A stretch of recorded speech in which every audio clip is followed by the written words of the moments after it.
बहुत बहुत धन्यवाद आदरणीय डॉक्टर सखाराम मुजल्ला साहब, परम आदरणीय स्कूल ऑफ इकोनॉमिक्स के विभाग अध्यक्ष मिश्रा साहब और कार्य परिषद के मेंबर डॉक्टर जगदीश चौहान साहब, और इस सभा में हमारे इस देश के जिसे हम विद्वान वर्ग मानते हैं, वरिष्ठ प्राध्यापक, और जो सबसे महत्वपूर्ण कड़ी है इस देश की, रिसर्च।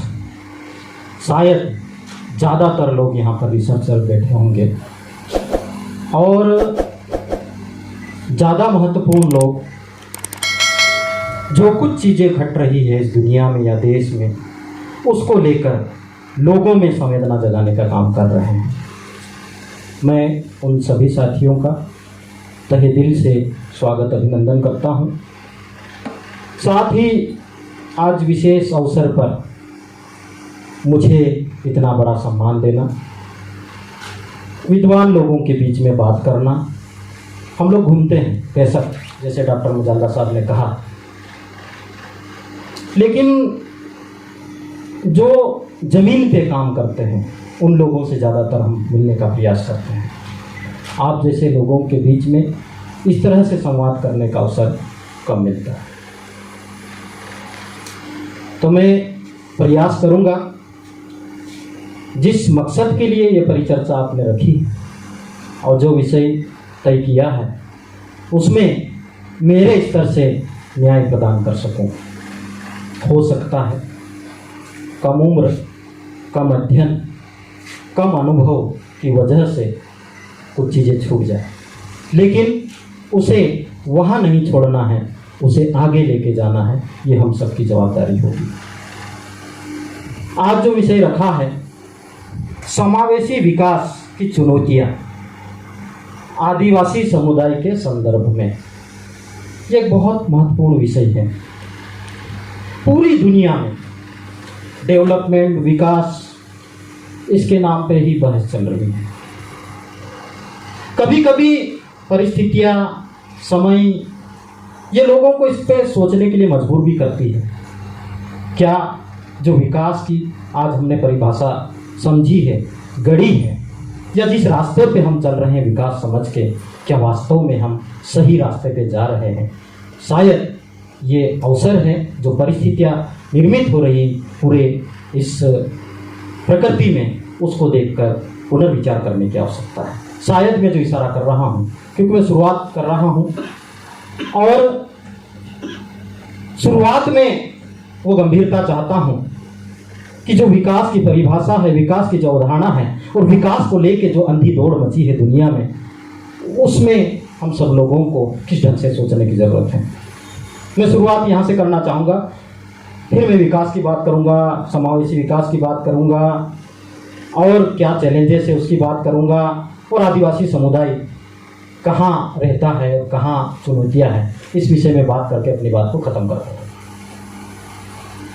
तो कहना हम ये चाह रहे थे, आप सब लोग, हम भली भांति परिचित है कि कोरोना के एक करुण काल से हम सब लोग गुजर रहे हैं। फर्स्ट फेज आया, सेकेंड फेज आया, अब थर्ड फेज के डर से हम सब लोग थरथराए हुए। मेरे छोटे छोटे सवाल हैं। डेवलपमेंट की जो परिभाषा है, उस परिभाषा के मुताबिक विकसित देश, अविकसित देश या विकासशील देश, विकसित शहर, अविकसित शहर या विकासशील शहर या गांव। जब कोरोना इस दुनिया में प्रवेश करता है, वायरस, पहली लहर आती है, सबसे ज्यादा अटैक कहां पर होता है? विकसित देश, विकसित शहर, या अविकसित या विकासशील शहर या देश या में कहां पर होता है? ये आप सब लोग इसका उत्तर भली भांति जानते हैं। फिर आक्रमण हुआ, उससे हम सब लोग लड़े भी, लेकिन हारे कौन सबसे ज्यादा? विकसित देश के लोग, विकसित शहर के लोग, या विकासशील या अविकसित शहर या गांव के लोग, ये भी उत्तर आप लोगों के पास में है। फिर दूसरी लहर आती है, पर पहली लहर की यदि हम बात करें, क्योंकि हम विकास की परिकल्पना में एक थोड़ा सा बात करना चाह रहे, परिचर्चा संवाद करना चाह रहे। पहली लहर आती है, आप लोगों ने गांव में ऐसा कुछ सुना कि बहुत ज़्यादा लोग प्रभावित हो गए और बहुत ज़्यादा लोग मर गए? नहीं। It is the exact answer. फिर द्वितीय लहर, प्रभावित हुए हम सब लोग, गांवों में भी 100% लोग प्रभावित हुए। कुछ लोग टेस्ट करवा पाए, कुछ लोग टेस्ट नहीं करवा पाए, लेकिन 100% लोग प्रभावित हुए इस कोरोना से, दूसरी लहर में। लेकिन सबसे ज्यादा लोग हारे कहाँ? वही जो जिसको हम विकास या विकसित या हाई टेक्नोलॉजी, विज्ञान, जितने भी हम शब्द गढ़ सकते हैं, वहाँ सबसे ज़्यादा लोग हारे। हम उस गांव से आते हैं, महाराष्ट्र की बॉर्डर पे, जैसे डॉक्टर सखाराम मुजाल्ला साहब ने जिक्र किया। वह गांव बिल्कुल सीमांत इलाके में है। और मुख्य धारा की भी बात करेंगे हम, मुख्य धारा किसको कहते हैं, मुख्य धारा रियल में किसकी कौन सी है, तो मैं तो उस गांव को मुख्य धारा मानता हूँ। उस गांव में 100% लोग प्रभावित हुए, लेकिन एक भी व्यक्ति की डेथ नहीं हुई। वो गांव है मेंदियापानी। और यदि हम विकास के दृष्टिकोण से देखें तो मेरे गांव में आज भी जब गर्मी का समय आता है तो 60% लोग पलायन कर जाते हैं। आप कल्पना कीजिए, लेकिन वो सर्वाइव कर रहे हैं। और मेरा इंदौर शहर जो विकसित जिसको मैं कहता हूँ, वहाँ हम लोग हाहाकार में शामिल हुए। कई लोग मौत के मुआयने पे जाकर वापस आए और कई लोग ऐसे हॉस्पिटल में चले गए, लाखों रुपए खर्च कर दिए, जो चाहिए ले लीजिए लेकिन हमारी जान बचा लीजिए, जान हम बचा नहीं पाए। तो ये थोड़ा सा हम लोगों को इस पे गहराई से चिंतन करने की जरूरत है कि वास्तव में हम जिसको विकास कह रहे हैं, क्या वह विनाश की ओर तो नहीं ले जा रहा है। हम लोगों पे चूंकि मुजाल्ला साहब ने मेरा परिचय करवाया कि सामाजिक कार्यकर्ता है, वो देश भर में घूमते हैं, तो इतना तो नहीं, लेकिन प्रयास करते हैं कि ज़्यादा लोगों से मिले और संवाद कर सके। कई बार हम लोगों पे नाना प्रकार के लांछन लगते हैं, अलग अलग प्रकार के नाम भी दिए जाते हैं, और कई बार ये कहा जाता है कि ये लोग विकास विरोधी है। डॉक्टर BD शर्मा जी का नाम आप लोगों ने भली भांति सुना होगा, शायद डॉक्टर साहब तो बहुत अच्छे से जानते होंगे। कलेक्टर हुआ करते थे, कभी वाइस चांसलर हुए कभी, और उसके बाद में आदिवासियों के बीच में काम किए। मैं वर्ड इस मंच से बोलना नहीं चाहूँगा, लेकिन अंततः उनको उस वर्ड से नवाजा गया, पुरस्कार दिया गया। और एक समय छत्तीसगढ़ में जो IAS सीनियर IAS अफसर वाइस चांसलर रहता है, राष्ट्रीय सलाहकार परिषद का मेंबर रहता है, और वो जब गांव में आता है तो पब्लिक के सामने जो जीवन की शुरुआत होती है, उस हालत में रैली निकाली जाती है। ये इस देश की व्यवस्था है। तो वो भी चीजें हम लोग झेलते हैं। ऐसे में विकास की परिकल्पना करना और विकास पे बात करना हम लोगों को थोड़ा सा दिक्कत होती है। हम लोगों को बोला जाता है विकास विरोधी है, तो हम कहते हैं हम विकास विरोधी नहीं हैं, हम विनाश विरोधी हैं। हम दुनिया को बचाना चाहते हैं, दुनिया को एक सृजनशीलता की ओर ले जाना चाहते हैं, संवेदना की ओर ले जाना चाहते हैं, जहां खुशियों से रह सके। आप लोग सुने होंगे, पढ़ते भी हैं, विद्वान लोग बैठे हैं, मानव विकास सूचकांक। हमारा देश अभी दुनिया में यदि हम बात करें कि जो मीडिया जिसको कहते हैं, उसमें मैं तो 3 साल से टीवी पेपर पढ़ता हूँ, टीवी नहीं देखता हूँ, स्पष्ट बात करता हूँ। उसमें काफ़ी चर्चाएं हो रही हैं कि देश आगे बढ़ रहा है, बिल्कुल नो डाउट आगे बढ़ रहा है, हम लोग भी उसके सहभागी हैं। लेकिन विकास सूचकांक की रिपोर्ट यदि 2020 की हम लोग देखेंगे, हमारा स्थान कहाँ पर है? 131 नंबर पर, और उससे पहले जाते हैं तो 129। हम आगे बढ़ने की बजाय पीछे जा रहे हैं। फिर यदि हम बात करें दुनिया की जो प्रॉपर्टी है या देश की जो प्रॉपर्टी है, आप लोग शायद अर्थशास्त्र के विद्यार्थी ज़्यादा हैं, तो चूँकि आप लोगों के डाटा के अनुसार इस देश की पॉलिसी बनती है और उस पर वर्क होता है। तो इस देश की जो संपत्ति है 10% वो अग्रिम लोग जिनके पास में इस देश की 52% संपत्ति है। कितनी? 52%। और फिर बचे हुए 90% लोगों के पास में 50% से भी कम। ये संपत्ति का बंटवारा का हमारे देश का व्यवस्था है। ये भी एक सोचने का विषय है। तो शायद मैं वापस आता हूँ, विकास की जो परिभाषा है, परिभाषा बहुत अच्छी है, लेकिन शायद हम समझने में गलती कर रहे हैं या उस रास्ते पे बढ़ने में हम लोग थोड़ा सा कहीं मार्ग भटक रहे हैं। जैसे कि दुनिया की उत्पत्ति हुई हजारों वर्ष पहले, एक संस्कृति और प्रकृति का भी बड़ा विवाद है। लोग संस्कृति के नाम पे भी बहुत झगड़ते हैं, लेकिन बेसिकली हम उसमें यदि बात करें तो मानव का उत्पत्ति होना और उसके बाद में अपना जीवन चलाने के लिए जो जो दिनचर्या, क्रियाकलाप, परंपराएं अपनाता है वो संस्कृति का हिस्सा होता है।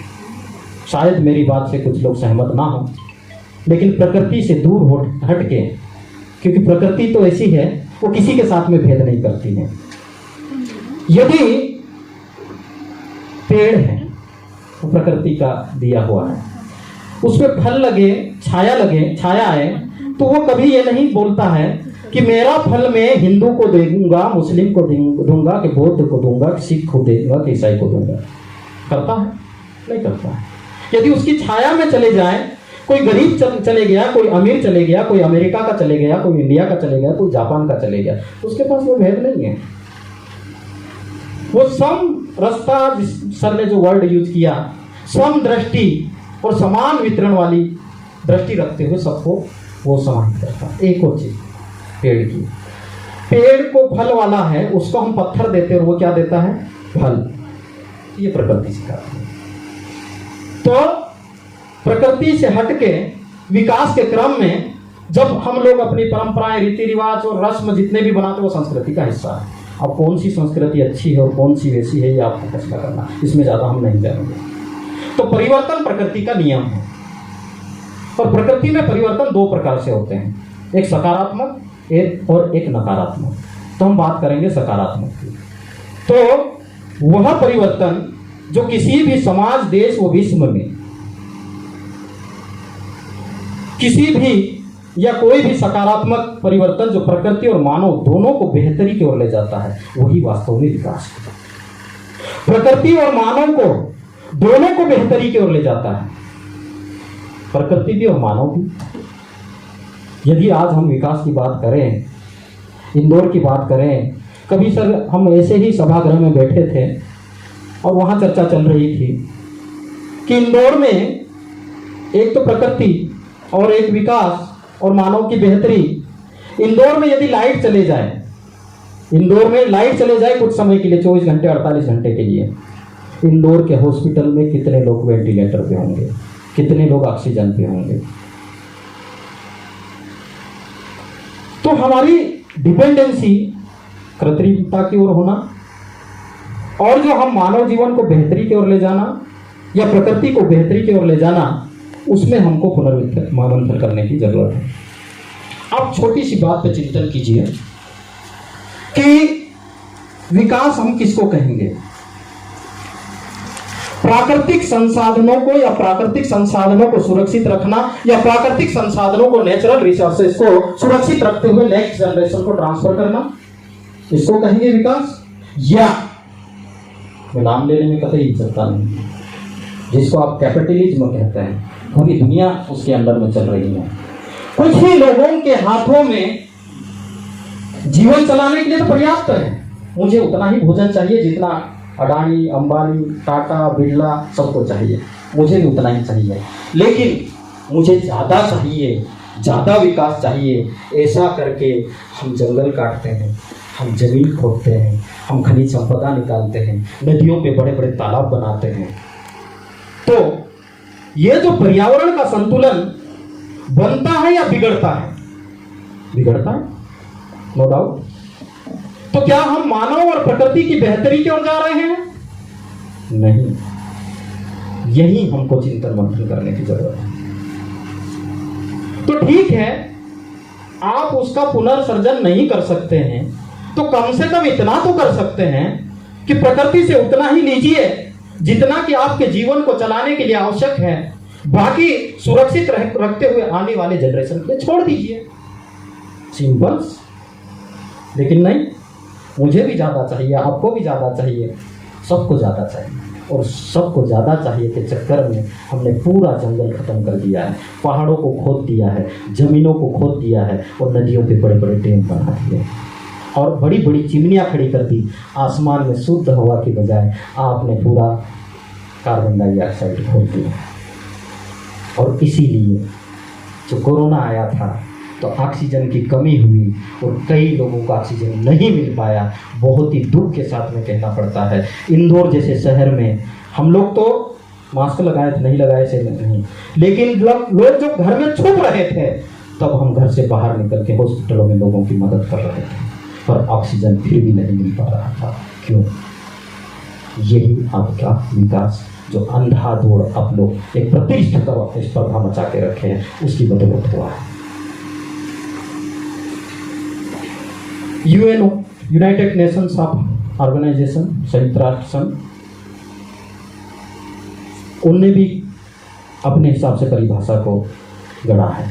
मैं उसको भी पढ़ देता हूँ, फिर मैं प्रैक्टिकल बात पे आऊँगा। अभी तो ये मैं जो बात कर रहा हूँ ये कहीं तो आप जैसे लोग, कहीं तो इसके जैसे कागज़, कहीं तो किताब, और कहीं तो जो आज गूगल बाबा होता है उससे मैंने निकाले हैं। क्योंकि मैं इतना विद्वान नहीं हूँ, मैं प्रैक्टिकल व्यक्ति हूँ, और आप लोगों से बात करने में बड़ा डर लगता है, क्योंकि पता नहीं कौन कौन से सिद्धांत लगा देंगे, कौन कौन से नियम लगा देंगे, हम निकल नहीं पाएंगे। तो संयुक्त राष्ट्र संघ के अनुसार विकास का तात्पर्य सामाजिक व्यवस्था, सामाजिक संरचना, संस्थाओं, सेवाओं की बढ़ती क्षमता, जो संसाधनों का उपयोग इस प्रकार से कर सके ताकि जीवन स्तर में अनुकूल परिवर्तन हो सके। बहुत अच्छा वर्ड है, अनुकूल परिवर्तन हो सके, प्रतिकूल नहीं। लेकिन अब जो परिवर्तन देख रहे हैं हम, शायद प्रतिकूल परिवर्तन देख रहे हैं, तो ये भी एक समझने की बात है। अब बात करते हैं हम समावेशी विकास की। हम थोड़ा सा आधुनिकता की ओर आ जाते हैं।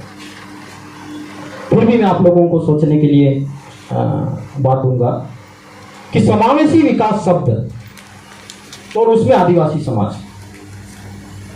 हो सकता मैं गलत हो जाऊं विद्वानों के बीच में, लेकिन मुझे ऐसा लगता है कि समावेशी विकास वास्तव में आदिवासी समाज में है, लेकिन व्यवस्था के मारे, व्यवस्थाओं की पॉलिसी के मारे हम लोग गरीब हैं, भूखे हैं, और इलाज के लिए तरस रहे हैं, पढ़ाई के लिए तरस रहे हैं। हमारे पास में क्या नहीं है, किस्मत कहो या बदकिस्मती कहो, जहां जहां इंडिजिनियस या ट्राइबल पीपल या आदिवासी, जो भी आपको जनजाति वर्ड यूज करना, मुझे शब्दों की लड़ाई में नहीं पड़ना है, वहां पर जल, जंगल, जमीन, खनिज संपदा, ये सारी चीजें प्रचुर मात्रा में पाई जाती हैं। उसके बाद भी एक आदिवासी को, यदि वास्तव में, यदि रिसर्चर है, गांव में यदि जाते होंगे आप लोग, तो किसी को 2 वक्त की रोटी नहीं मिलती है, किसी को शिक्षा के लिए पैसा नहीं मिलता है, किसी को तन ढकने के लिए कपड़ा नहीं मिलता है, किसी को छत पे मकान नहीं होता, सर पे मकान का साया नहीं होता। आखिर ऐसा क्यों? ये सोचने की बात है। लेकिन यदि हम अपने ही समुदाय की बात करते समावेशी विकास की, मुझे ये कोई नहीं कह सकता, मैंने बहुत घुमा है, छोटी उम्र में बहुत घुमा है, किसी भी गांव में कोई भूखा मर गया हो ऐसा नहीं होता है। आधी रोटी खाएंगे लेकिन बांट के खाएंगे, ये परंपरा आज भी मेरे समाज में है। और शायद शब्द इसलिए मैं यूज कर रहा हूं कि जितनी भी व्यवस्था बनाने वाले लोग, परिभाषा बनाने वाले लोग, नीतियां बनाने वाले लोग, नीतियों को इंप्लीमेंटेशन करने वाले लोग, सारे के सारे हमारी जितनी भी परंपरा है, व्यवस्था है, शब्द है, सबको तोड़ मरोड़ कर दुनिया के सामने में रखने लगे हुए हैं। इससे आदिवासी समाज आज जंगली, नंगा, गंवार, जालिम कहलाता है। ये क्यों? क्योंकि इस तरह से लोगों के सामने उन्हें प्रेजेंट किया गया है। लेकिन गांव में एक मौत हो जाती है सर, और एक शहर में मौत होती है। मैं कंपैरिजन नहीं कर रहा हूँ, सिर्फ वास्तविकता आप लोगों के सामने रखने का प्रयास कर रहा हूँ। गांव में एक मौत होती है तो पूरा गांव इकट्ठा होता है। यदि रात के समय मौत हुई तो आसपास मांदल एक वाद्य यंत्र होता है सर, वहां बुलाना नहीं पड़ता है। ये प्रकृति दत्त चीजें हैं। मांदल जब बजता है तो हम शादी में मांदल बजाते तो उसकी धुन अलग होती है, और मौत में जब मांदल बजता तो उसकी धुन अलग होती है। यदि वो धुन सुनाई दे तो जहां जहां वो धुन सुनाई दे वहां से सारे लोग वहां आके बैठ जाते हैं, रात भर उसके साथ में उजागरा करते हैं। और उसके बाद में सुबह जब होती है 4 बजे के लगभग खबर करने, अभी तो ठीक है ये सारे साधन हो गए हैं तो मोबाइल लग जाते हैं, सब लोग आ जाते हैं। 4 बजे से कोई पैदल, अभी फिर थोड़ा आ गया है तो साइकिल, सब जगह खबर करने निकल जाते हैं। खेत में मिले, जंगल में मिले, रास्ते में मिले, जैसी खबर मिले सारे के सारे लोग आते हैं, और पूरा गांव और रिश्तेदार और आसपास के लोग सारे के सारे उस घटना में शामिल होते हैं और उस परिवार के दुख के साथ में वो अपनी सहभागिता और संवेदनशीलता रखते हैं। जब शाम को चूल्हा नहीं जलता है तो जितने लोग गमी में आए होते हैं पास के लोग खाना बना के खिलाते हैं। यदि मैं शहर की ओर आता हूँ, अनुभव की बात करता हूँ, बुरहानपुर में पोस्टेड था सर, एक सीनियर डॉक्टर थे, जिला चिकित्सालय में पदस्थ थे, उनकी मदर की डेथ हो गई।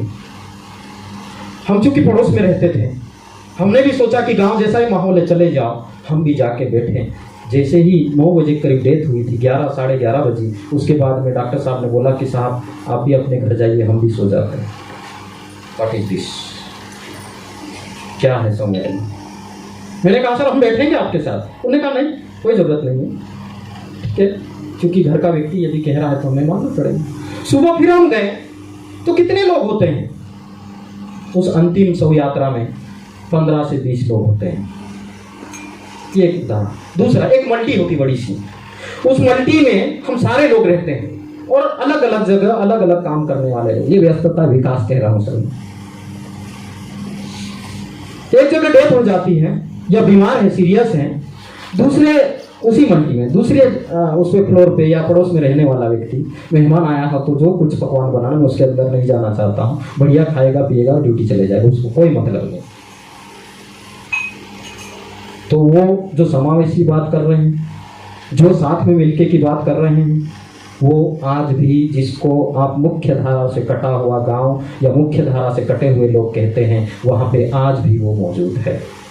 तो मैं समावेशी विकास की तरफ बात करना चाह रहा हूँ। समावेशी विकास में हर वर्ग का विशेष ध्यान रखा जाए। नीति निर्माण में सभी वर्गों को प्रतिनिधित्व मिले एवं उनके कल्याण की बात की जाए। प्राकृतिक संसाधनों का न्यायपूर्ण दोहन के साथ में, वहां शब्द नहीं है, मैं वितरण की बात भी जोड़ता हूं, न्यायपूर्ण दोहन और वितरण शामिल हो, यह है समावेशी विकास। तो यदि आज के परिप्रेक्ष्य में हम बात करें, सर ने हल्का सा छूने का प्रयास किया प्रतिनिधित्व को। सिस्टम जिसको बोलते हैं, सिस्टम में कई अंग होते हैं, न्यायपालिका, कार्यपालिका, विधायिका और चौथा स्तंभ जिसको हम जोड़ देते हैं, संविधान में नहीं है लेकिन जोड़ते हैं, वो भी शामिल है। आज उस समुदाय, आदिवासी समुदाय के लोग कितने प्रतिनिधित्व करते हैं, कितना अवसर मिलता है। और सर ने थोड़ा सा छूने का प्रयास किया, शिक्षा, जो एक हमारा मंदिर है जिसमें हम बैठे हैं, उसका निजीकरण हुआ या नहीं, निजीकरण हुआ तो किसको फायदा मिला और किसको नुकसान हुआ? तो जिसकी हम बात कर रहे हैं, सबसे ज्यादा नुकसान आदिवासी समुदाय का हुआ। कंपटीशन की भी बात करते हैं हम, मैं समावेशी के साथ में पैरेलल चर्चा करते चलूंगा। जैसा कि मैंने शिक्षा का नाम लिया, एक तरफ प्राइवेट सिस्टम है, एक तरफ गवर्नमेंट सिस्टम है। आज की तारीख में गवर्नमेंट स्कूल में कौन बच्चे पढ़ते हैं? गरीब मजदूर के बच्चे पढ़ते हैं, आदिवासी के बच्चे पढ़ते हैं, दलित के बच्चे पढ़ते हैं। गरीब में सभी वर्ग आता है, ऐसा नहीं कि आदिवासी दलित ही गरीब है, वो ब्राह्मण भी हो सकता है और भी वर्ग के लोग हो सकते हैं। लेकिन सरकारी स्कूल में कौन पढ़ रहा है? आज की तारीख में गरीब का बच्चा पढ़ रहा है। और सरकारी स्कूल वो भी ग्रामीण क्षेत्र में चले जाइए, ग्रामीण क्षेत्र में मैक्सिमम लोग आदिवासी लोग रहते हैं। तो वहां पे जो अभी का हाल का सिस्टम है उसके मुताबिक 40 के अनुपात में एक शिक्षक। यदि 1 से 5 तक की स्कूल है और यदि टोटल दर्ज संख्या 40 है तो आपको एक ही शिक्षक मिलेगा, यह सत्य है। फिर वो 1 से 5 के बच्चों को इकट्ठा बिठाता है, एक को अनाराम पढ़ाता है, एक को एबीसीडी पढ़ाता है, एक को गिनती सिखाता है, एक को पहाड़ा सिखाता है और दूसरे को जोड़ घटा गुणा भाग सिखाता है और पर्यावरण और विज्ञान के बारे में बात करता है। How can it possible that person is competitive? उसका नींव, यदि ये बिल्डिंग बनी है तो इसकी नींव मजबूत नहीं होगी तो ये ज्यादा समय तक टिकने वाली नहीं है। यही बात नहीं रुकती है। फिर इस सिस्टम को सबसे ईमानदार कौम शिक्षक दिखती है सर। उसको जमाने भर के काम उस शिक्षक के सर पे लाद दिए जाते हैं। जनगणना का काम शिक्षक करेगा, गांव में मवेशी कितने हैं शिक्षक गिनती करेगा, हैंडपंप कितने शिक्षक गिनती करेगा, चालू कितने हैं, बंद कितने हैं, धात्री माता कितनी है और तमाम प्रकार के जितने भी सर्वे के काम होते वो टीचर करता है। और फिर गांव के बच्चे भूखे मर रहे हैं करके मध्याह्न भोजन, अदरवाइज मत लीजिए। फिर हमारे जैसे थोड़े बहुत बात करने वाले लोग उस टीचर के पास में जाते हैं, कितना खाद्यान्न आया था, कितना गुड़ आया था मास्टर, उतना तेल आया था मास्टर। अब आप सोचिए कि वो अनाराम पढ़ाएगा कि गांव की खुशहाली देखेगा, सर्वे करेगा कि इसका हिसाब देगा कि बच्चों को खाना बना के खिलाएगा। इतनी ही बात नहीं होती है, बात थोड़ी सी आगे बढ़ती है। आपने 5 किलोमीटर के दायरे में, 8 किलोमीटर के दायरे में, 12 किलोमीटर के दायरे में स्कूलें खोली, वेलकम, स्वागत। क्या बेसिक इंफ्रास्ट्रक्चर दिए आपने? नहीं। और हमारे जैसे थोड़े बहुत पढ़े लिखे लोग वो गांव में सेवाएं नहीं देना चाहते। तो कई सारे स्कूल ऐसे हैं सर आज भी, वहां पे शिक्षक नहीं है, अतिथि शिक्षक, यहाँ पे अतिथि विद्वान कहते हैं शायद, उनके भरोसे वो चलते हैं। और उनको पैसा कितने देते हैं? 2500। 2500 का तो इंदौर में बिल आ जाता है बिजली।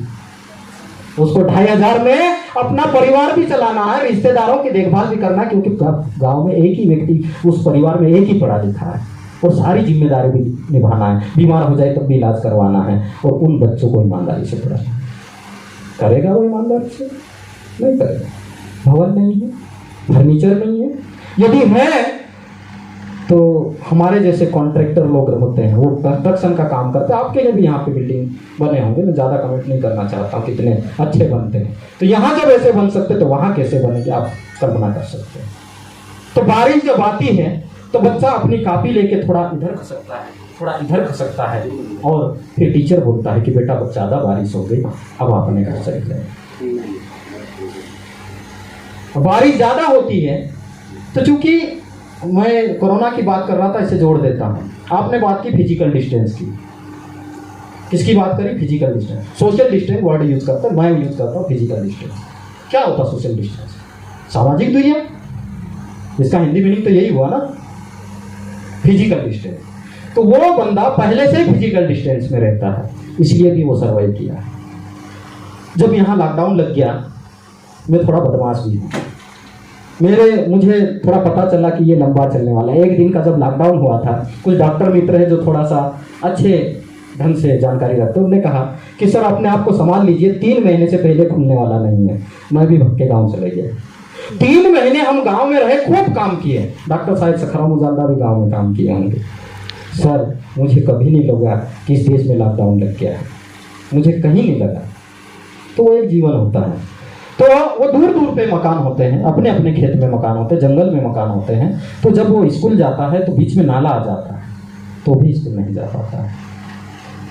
फिर थोड़ा और आगे चलते हैं, अब RTE लेके आते हैं, राइट टू एजुकेशन 2009। आपको किसी भी बच्चे को फेल नहीं करना है। गुड, एक तो पढ़ाना नहीं है, फिर मूल्यांकन नहीं करना है, निरंतर पास करना है, रुक जाना नहीं। कितना अच्छा लगता है। जो आपको अच्छे 5 सब्जेक्ट लगे उसको टिक कर दीजिए, उसमें वैल्यूएशन कर देंगे।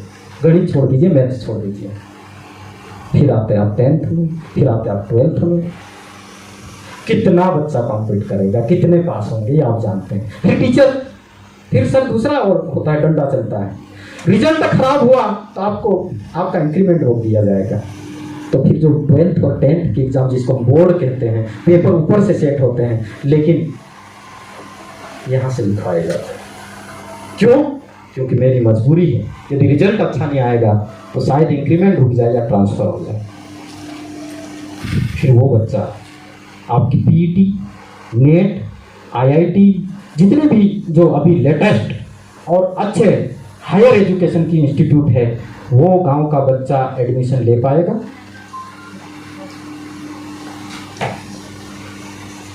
नहीं। फिर दूसरी मार कैसे पड़ती है?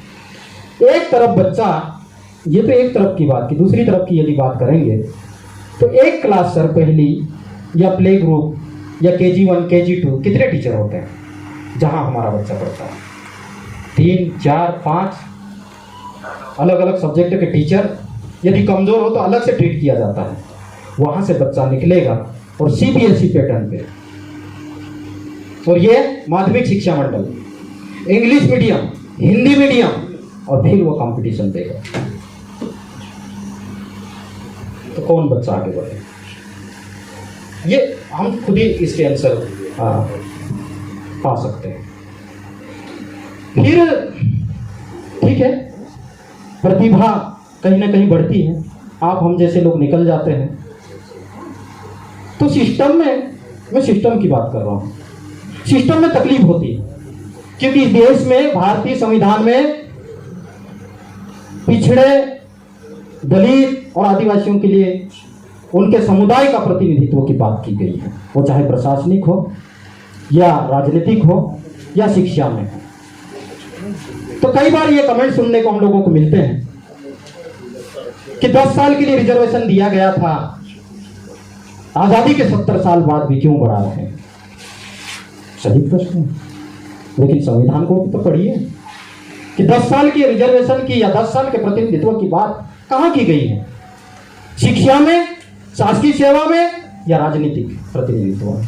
वो बात की गई है राजनीतिक प्रतिनिधित्व में, और हम भी इसमें सहमत हैं। यदि राजनीतिक प्रतिनिधित्व की 10 साल की बात थी, खत्म कर दीजिए, क्योंकि जिस समाज का जो व्यक्ति प्रतिनिधित्व करता है वो उस समाज की बात वहां पे जाकर नहीं कर पाता है, वो किसी विचारधारा विशेष का गुलाम होता है। यदि उसकी गाइडलाइन से बाहर जाता है तो उसको निकाल दिया जाता है।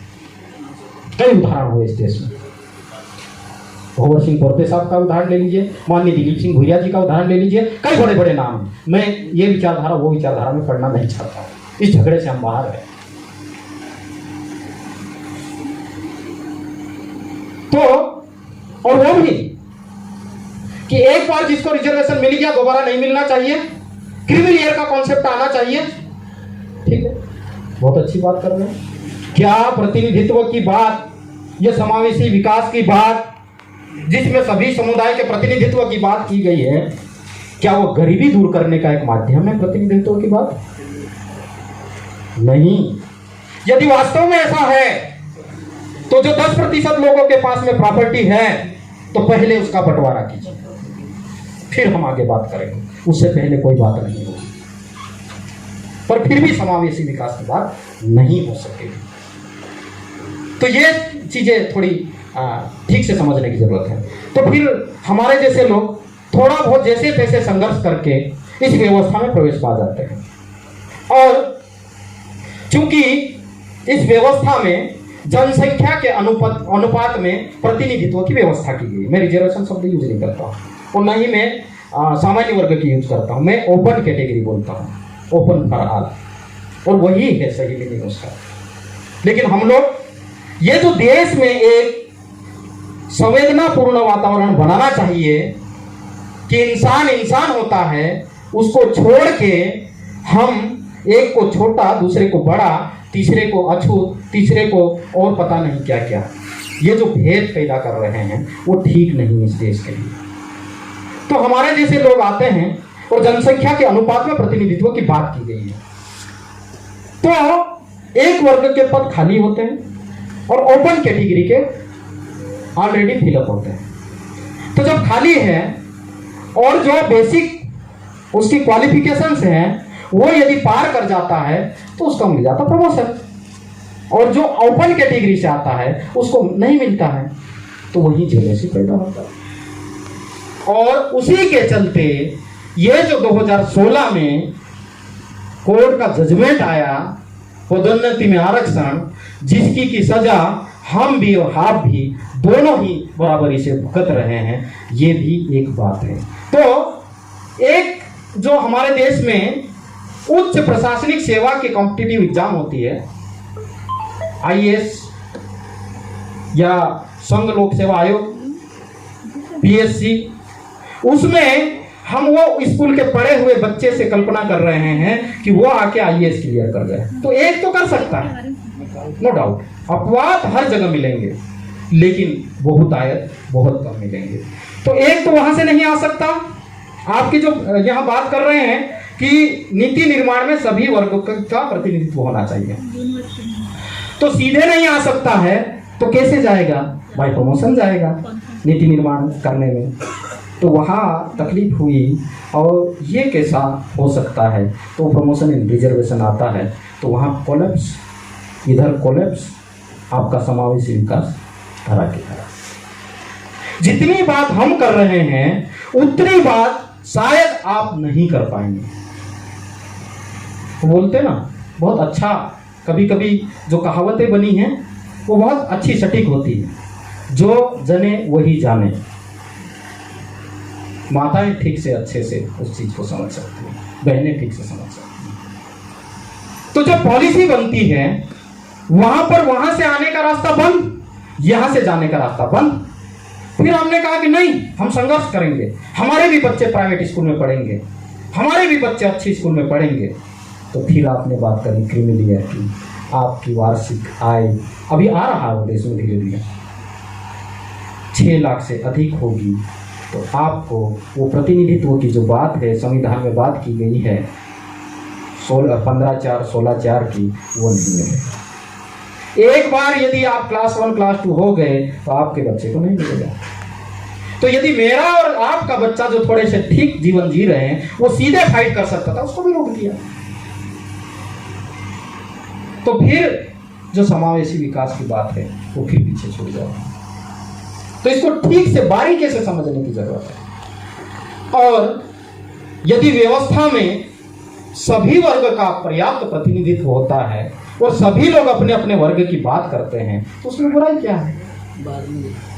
फिर थोड़ा सा और दूसरी बात कर लेते हैं। ठीक है, मैं निचले तबके से आता हूं, या कोई भी हो सकता है XYZ, तो मेरा कम अंक में सिलेक्शन हो जाता है, ज्यादा अंक वाले का नहीं होता है।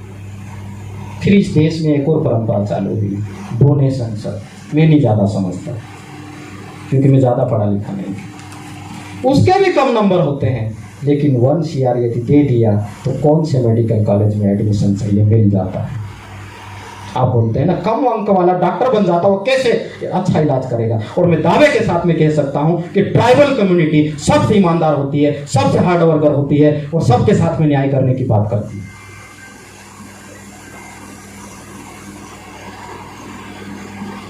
तो जो समावेशी विकास की हम बात कर रहे हैं उसमें हम सबको इन सभी पहलुओं पे बात करना होगा। देश में अच्छे अच्छे जजमेंट आते हैं साहब, उसकी बात नहीं होती।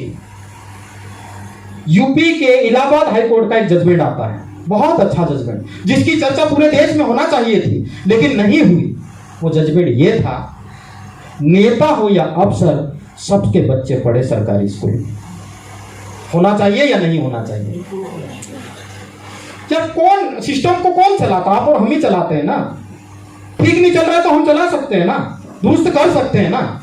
आप उसको बंद करके और कुछ चंद लोगों को व्यापार करने के लिए, बिजनेस करने के लिए, घर भरने के लिए दे देते हो। कैसा समावेशी विकास, कैसी खुशहाली है? तो इस पे डिबेट होने की जरूरत है।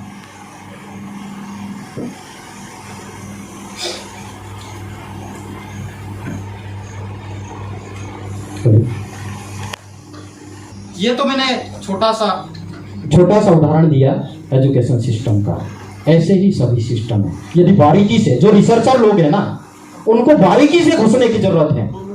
मत चुराइए आप इस लाइब्रेरी से, उस लाइब्रेरी से डाटा, मत चुराइए आप इस किताब से, उस किताब से डाटा। आप रियल वर्क कीजिए, जाइए फील्ड में, तभी इस देश में सुधार हो सकता है। नहीं तो तालियां बजती रहेगी और ये मीडिया एक तरफ की बात करती रहेगी और लोगों को यही सच लगेगा, जो दिखता है वो बिकता है। और आज इस देश में वर्तमान में हो रहा है, चाहे तो आप सहमत हो या ना हो, लेकिन हमको तो ऐसा लगता है। तो जो बौद्धिक वर्ग है, जो यूनिवर्सिटीज है, जो कैंपस है, जो ज्ञान का मंदिर है, जो डाटा इकट्ठा करता है, डाटाओं का एनालिसिस करता है, दस्तावेजीकरण करता है और उसको पॉलिसी बनाने के लिए वहां भेजता है, उस डाटा सही होना चाहिए। ये यूनिवर्सिटी की सही जवाबदारी है। यहां अच्छा होता है, हमारी चर्चा होती है, लेकिन फिर भी देश में बहुत कुछ इस क्षेत्र में सुधार की गुंजाइश है।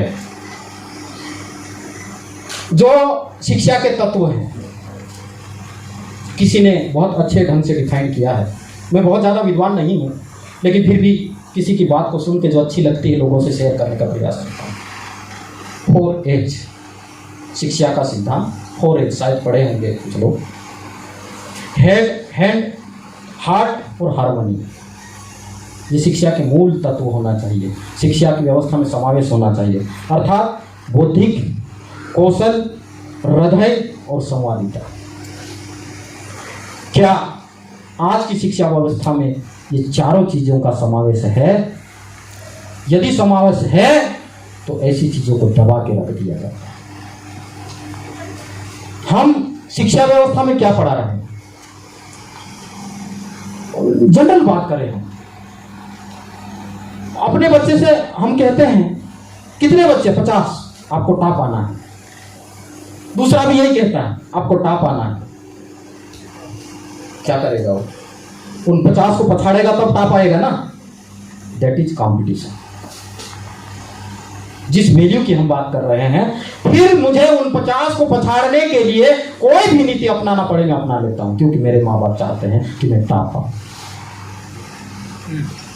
एक किसी किताब में हम पढ़े थे सर कि दूध वाला सुबह से गाय का दूध या भैंस का दूध निकालता है, 10 लीटर दूध लेके निकलता है। ओके, 10 लीटर दूध लेके निकलता है, रास्ते में नदी पड़ती है, 2 लीटर पानी मिला देता है, इतने भाव से बेचता है। बताओ लाभ कितना होगा? क्या पढ़ा रहे हम? फिर हम उनसे अपेक्षा करें कि ठीक दिशा में आगे बढ़े, तो मेरे ख्याल से बेईमानी होगी। फिर कितने मिनट में खत्म करेंगे?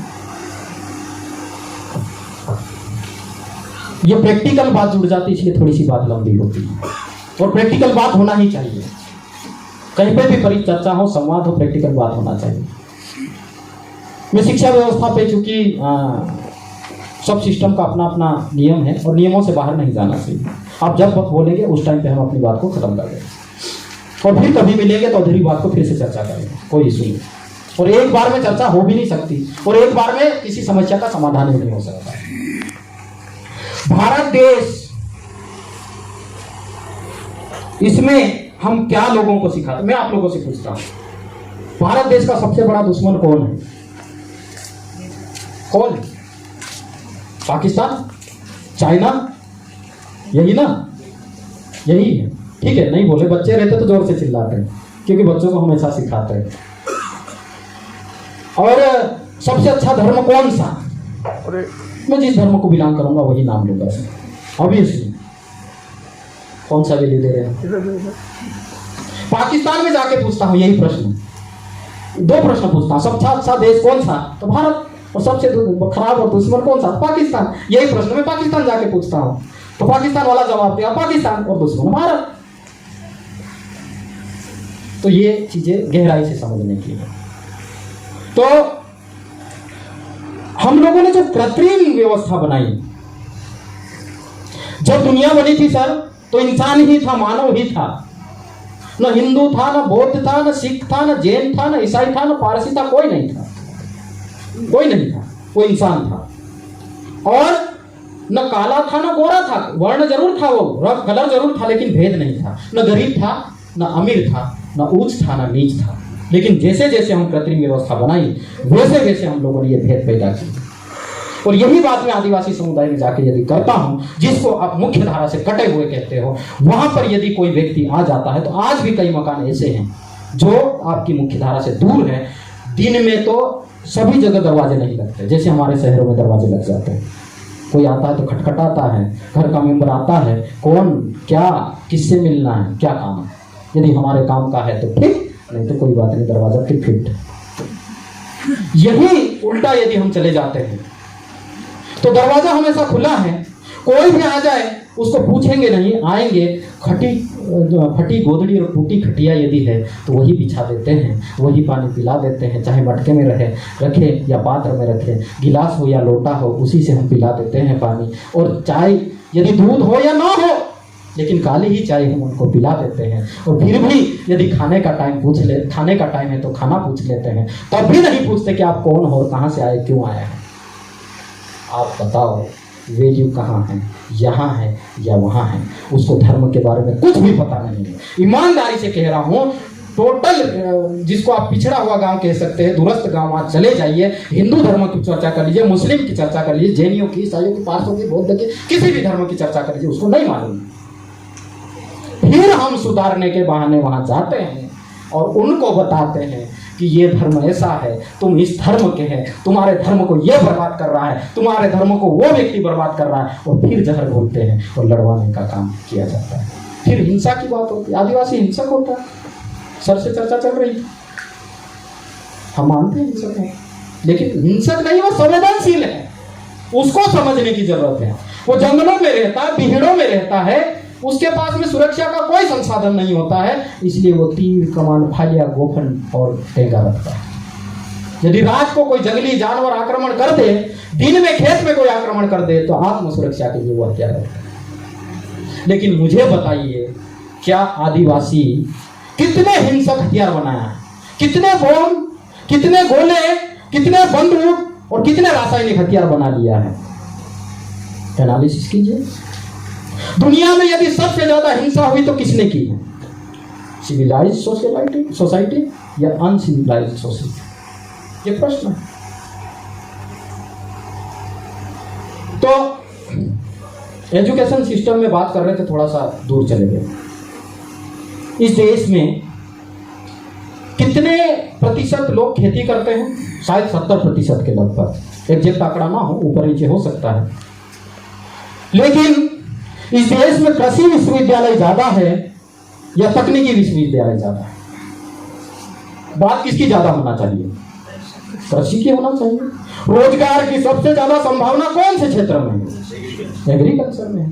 आप बात ही नहीं कर रहे उसकी। और जो कृषि विश्वविद्यालय है, जो टोटल विश्वविद्यालय है, शायद 789 है यदि मेरा डाटा सही हो, टोटल विश्वविद्यालय देश में, और उसमें कृषि विश्वविद्यालय मात्र 157 है। और 70% जनसंख्या खेती करती है, खेती पे आश्रित है, और जीडीपी भी उस पर कहीं आजू बाजू घूमती है। यदि आपके अर्थशास्त्र की भाषा में बात करें तो आपने विश्वविद्यालय कितने दिए हैं? लगभग 20%। क्यों? क्योंकि आप व्यवस्था में बैठे हो। आपको जैसे लोग चाहिए वैसे शिक्षक तैयार करना चाहते हैं, आपको लोगों की चिंता नहीं है। आपने इंजीनियरिंग कॉलेजों के जाल बिछा दिए, आप मैनेजमेंट कॉलेजों के जाल बिछा दिए, आपने मेडिकल कॉलेजों के जाल बिछा दिए। आज सबसे ज्यादा बेरोजगार किसके? इंजीनियरिंग के है या नहीं है? इंजीनियरिंग किया हुआ व्यक्ति सर, हाईली एजुकेटेड, इतना पैसा खर्च करने के बाद में भी वो मास्टर बनता, फॉरेस्ट गार्ड बनता है, और कहीं गेती फावड़ा भी चलाते हुए हम लोगों ने देखा। क्यों? आपने तो आपकी आवश्यकता के अनुसार ये सब चीजें तैयार की थी। और डिग्री आपने दी और फिर आप अनक्वालिफाइड कह देते हो। कैसे? आप वो क्वालिफाइड है तभी तो पास किया आपने, फिर अनक्वालिफाइड कैसे हो गया वो? तो ये डिबेट, इस तरह की डिबेट इस देश में चलना चाहिए। तो 70% लोग कृषि करते हैं और सबसे ज्यादा लैंड इस देश की उसमें यूज होती है। तो जवाबदारी है कि नहीं सिस्टम की उस देश में, उस दिशा में आगे बढ़े। आज की तारीख में सबसे ज्यादा बेरोजगार पढ़े लिखे हैं। गांव का जो अनपढ़ व्यक्ति है सर, वो बेरोजगार नहीं है। और दूसरा, हमारा जो एजुकेशन सिस्टम है वो कुर्सी चाहता है आपके और मेरे जैसी। पढ़ने लिखने के बाद में आप किसी भी बच्चे से बिठा के पूछ लीजिए, ठीक है, थोड़ा सा जिनको हम एडवांस कहते हैं, जो अच्छा ब्रेन होता है, जैसे आपके कैंपस में आते हैं, वो हो सकता है कुछ अच्छे जवाब दे दे। लेकिन गांव में चले जाइए, लगभग 60% लोग ये कहते हैं मुझे सरकारी नौकरी करना है। और आपके सरकार के पास में कितने जॉब हैं? 4 करोड़, 5 करोड़, 6 करोड़, 7 करोड़, इससे ज्यादा तो नहीं है। इतने तो मेरे ही कम्युनिटी में लोग हैं, फिर आप क्या करेंगे? ये सोचने की बात। 40-42 करोड़ लोग यूथ है, उसकी कुछ व्यवस्था करो भाई, और जहां संभावना है वहां बढ़ो, समावेशी विकास की बात करो। नहीं तो अंधेर हो जाएगी, देर हो जाएगी, हाहाकार मच जाएगा। एक समय ऐसा आएगा ना आप खा पाएंगे ना हम खा पाएंगे। जिसकी ताकत ज्यादा होगी वो छीन लेगा। और इतिहास में भी उन्हीं लोगों का हम लोगों ने गुमान किया है कि सबसे सूरवीर राजा कौन, सबसे सूरवीर महारानी कौन, जिसने सबसे ज्यादा हत्या की, वो जिसने सबसे ज्यादा लोगों को मारा, जिसने सबसे ज्यादा इलाके में शासन किया। यही तो आपने परिभाषा की है, यही तो आप बच्चों को पढ़ा रहे हैं। फिर अपेक्षा कर रहे हैं समानता की बात करो, संवेदनशीलता की बात करो, सृजनशीलता की बात करो। कैसे? तो एग्रीकल्चर में बहुत संभावना है, लेकिन 2020 की रिपोर्ट है, बड़े दुख के साथ में आरटीआई की रिपोर्ट है, हो सकता है वो भी गलत हो, क्योंकि आंकड़े तो हमारे देश में कैसे इकट्ठे होते हैं आप लोग जानते हैं। इस प्रदेश में जब ऑक्सीजन की कमी से मरने वाले लोगों के आंकड़े पूछे गए तो कितने? 0। हम कहते हैं 100 लोगों को मरते हमने देखा इंदौर में ऑक्सीजन की कमी से, लेकिन आपकी सुनने वाला कौन है? सिस्टम में कोई नहीं सुनेगा। तो प्रत्येक दिन 8 किसान आत्महत्या करते हैं आरटीआई की रिपोर्ट के अनुसार। आत्महत्या, समझते आत्महत्या आदमी क्यों करता है? बहुत दुख के साथ में कहना पड़ता है। और जो अन्न देता है सबके लिए, आपकी बड़ी बड़ी फैक्ट्रियां बना लीजिए और बोल दीजिए अन्न नहीं चाहिए, हम तो फैक्ट्री में ही सब उगा लेंगे।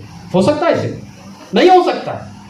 फिर जिससे दुनिया चलने वाली है, जिससे आप जिंदा रहने वाले हैं, उसके बारे में सोचो भाई, नहीं तो देर अंधेर हो जाएगी या आपका विकास धरा की धरा रह जाएगा। और फिर जितने कृषि विश्वविद्यालय है ना, वो भी किसी के कब्जे में है। वहां क्या पढ़ाया जाता है? केमिकल कैसे डालना, बीज, बीटी काटन, बीटी सीड्स। इससे क्या हुआ मालूम है? ज्वार हुआ करती थी, आप लोग शायद हो सकता ना जाने, ज्वार की हाइट कितनी होती थी? 7 फुट 6 फुट, ठीक है, 6 महीने में पकती थी। उसको हम खाते थे, क्योंकि जैसा खाओगे अन्न वैसा बनेगा शरीर। ये तो बेसिक प्रिंसिपल, इसको कोई डिनाई नहीं कर सकता। तो आपने क्या किया? आपने हाइब्रिड बीज लेके आया, 3 महीने में फसल तैयार। कितने में? 3 महीने में। पर्यावरण, वातावरण से जितने तत्व और जितने गुण लेना चाहिए वो नहीं ले पाता है, क्योंकि वो 6 महीने में मिलता है। प्रकृति ने नियम बनाया, आप उसके खिलाफ गए, 3 महीने में पका दिया। उसकी हाइट इतनी है, अब पहले के बच्चे और अभी के बच्चे, कल्पना, तुरंत रिजल्ट। और अभी जो कॉलेज कैंपस में बच्चे आ रहे उनकी हाइट देखो। और फिर बड़ी बात, पहले हमारी बहन को मासिक धर्म आता था 16 साल 17 साल में, आज 12 साल 13 साल में आता है। ये असर है। पहले बीज के लिए भटकना नहीं पड़ता था, लेकिन आज ऐसा हो गया। डिपेंडेंट, स्वावलंबन, आत्मनिर्भर भारत, बहुत अच्छे लगते हैं हमको ये शब्द। हमसे बहुत मोहब्बत, हम लोगों को उन शब्दों से बहुत मोहब्बत है, और हमारे गांव में वो चीजें है। लेकिन उसको थोड़ा सा इम्प्लीमेंट कीजिए, व्यवहारिकता में लाइए। तो एक बार सर बीज बो दो, दूसरी बार उसको बोओगे तो पकेगा नहीं, और बीमारियां इतनी हो जाएगी कि वो आप उसको संभाल नहीं पाओगे। और हमने केमिकल का छिड़काव और यूरिया खाद और जितने खाद जो अमेरिका में ब्रांडेड हो गए हैं, वो हमारे यहाँ सब इस्तेमाल होते हैं। इतना डालते हैं कि पर्यावरण में कीट को कीट खाता है। ये प्रकृति ने बनाया, लेकिन हम उसके खिलाफ गए। दे फवारे दे फवारे दे फवारे, इधर उधर सब दो। चिड़िया पे असर, जंगली जानवरों पे असर, ये जो काम हो रहे हैं ना वो क्यों हो रहे हैं? और फिर ले लेके हम दें। तो जितने विद्यालय बनना चाहिए उसके मुकाबले हॉस्पिटल इस देश में ज़्यादा बन रहा है। तो ये समावेशी विकास की जो बात है वो ये है। फिर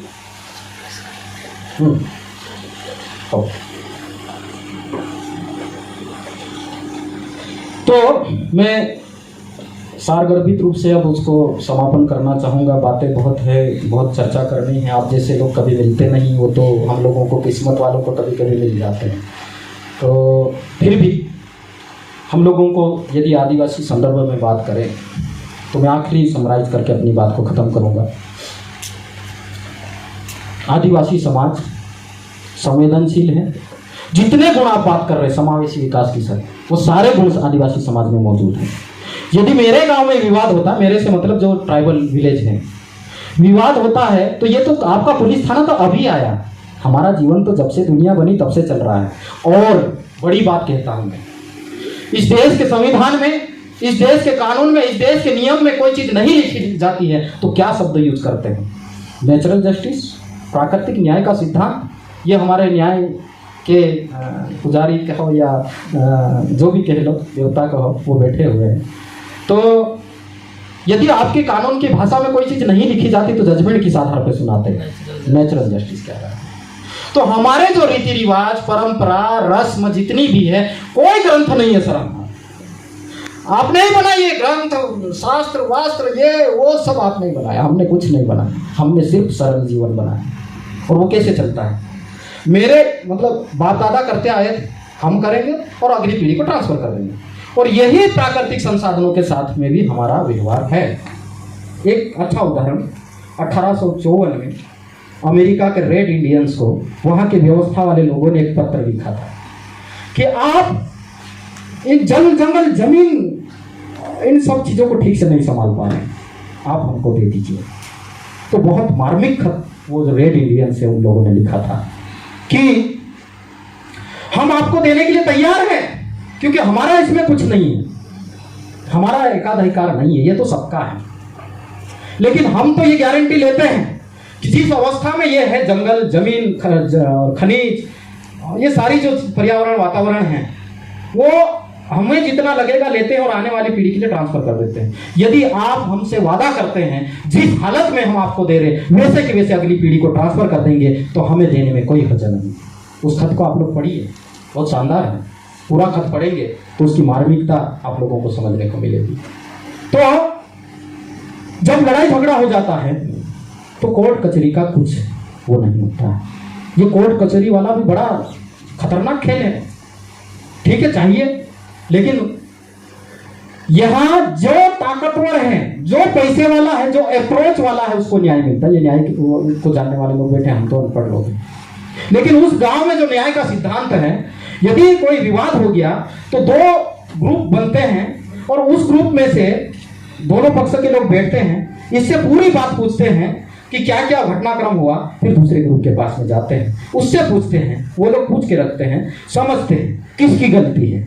वो गलती जब दोनों को पूछते हैं ये गलती है, क्या आप एक्सेप्ट करते हैं? यस, ओके, तो बात मतलब खत्म होने की पड़ती। बोलते हैं नहीं, तो फिर और गहन चिंतन मंथन होता है। जब तक गलती स्वीकार नहीं कर ले तब तक वो चिंतन चलता है।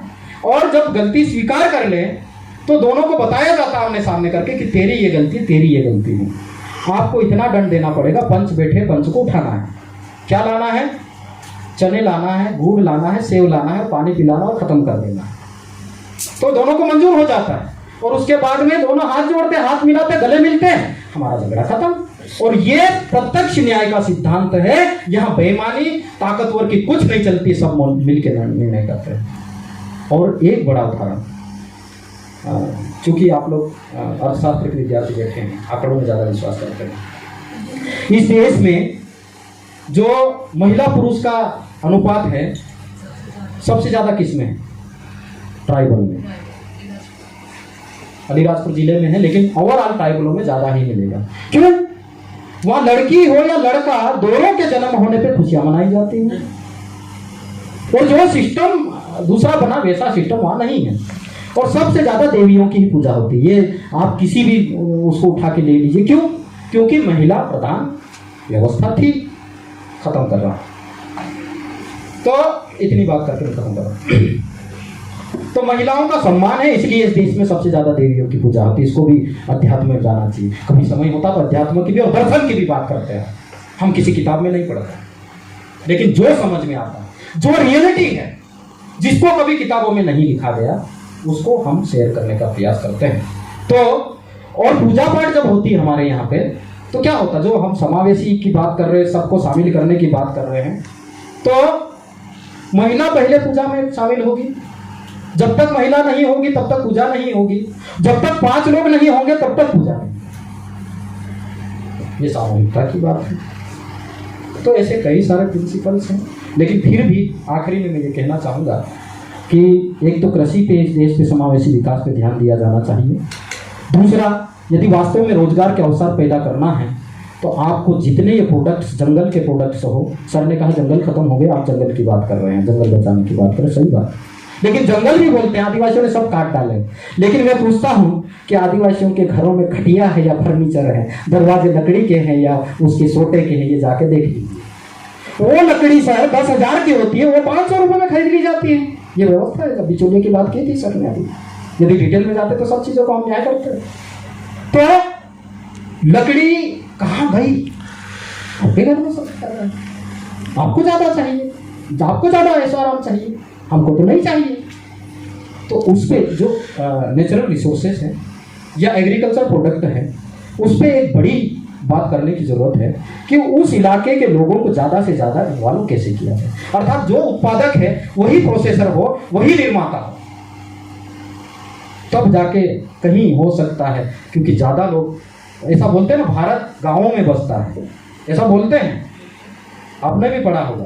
तो जब गांवों में बसता है तो गांवों में ध्यान दीजिए, नहीं तो देर हो जाएगी, इंडिया और भारत में अंतर हो जाएगा।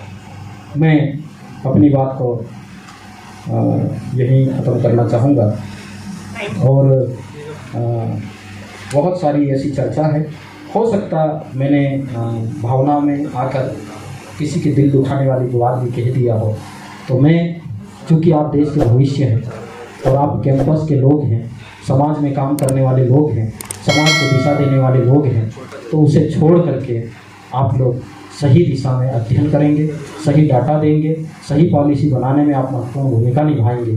और जो तबका पीछे छूट गया है वो उसे जातिवाद, धर्मवाद, पंथवाद, व्यक्तिवाद, क्षेत्रवाद, इससे ऊपर उठकर मानव कल्याण और इंसानियत के नाते आगे बढ़िए। ये वैमनस्यता, ये जो भेद वाली जो बात है, ऊंच नीच, आदिवासी, दलित, ये जो भेद कैंपस में डिबेट के विषय हो गए हैं और टीवी में भी डिबेट हो रहे हैं, इसको ख़त्म करने में आप लोगों का बड़ा योगदान हो सकता है। मैं इन्हीं अपेक्षा के साथ में, और आप लोगों के दीर्घायु होने की, स्वस्थ रहने की, क्योंकि आप लोगों को इस देश को और इस समाज को की आप लोगों की बहुत ज़्यादा ज़रूरत है। आप लोगों के वर्क अच्छे होंगे, अच्छे रिसर्च पेपर आएंगे, लोगों के सामने अच्छी चीज़ें जाएगी, तो समाज को नई दिशा मिल सकती है और दुनिया में नया सवेरा आ सकता है। और जो विकास की अवधारणा है, फिर से पुनर्गठित करने की दिशा में हम आगे बढ़ सकते हैं। जो लाइवलीहुड है, जितनी भी चीज़ें हैं, उसको फिर से हम पुनर्परिभाषित कर सकते हैं। बहुत बहुत धन्यवाद, शुक्रिया। आपने हमको एक छोटे व्यक्ति को, छोटी उम्र को, छोटे अनुभव को, छोटे अध्ययन को इतने बड़े मंच पे अवसर दिया, बड़ा सम्मान दिया। हम आपका हमेशा के लिए शुक्रगुजार रहेंगे। लेकिन इस बात को ध्यान रखना कि आप ऐसे अवसर और लोगों को दीजिए, ऐसे लोगों को बुलाइए जो रियल में प्रैक्टिकली है, जो दिखावे वाले लोग हैं, उनको यदि हमको कॉम्पीट करना है तो अच्छे लोगों को सामने लाना होगा। बहुत बहुत धन्यवाद, शुक्रिया।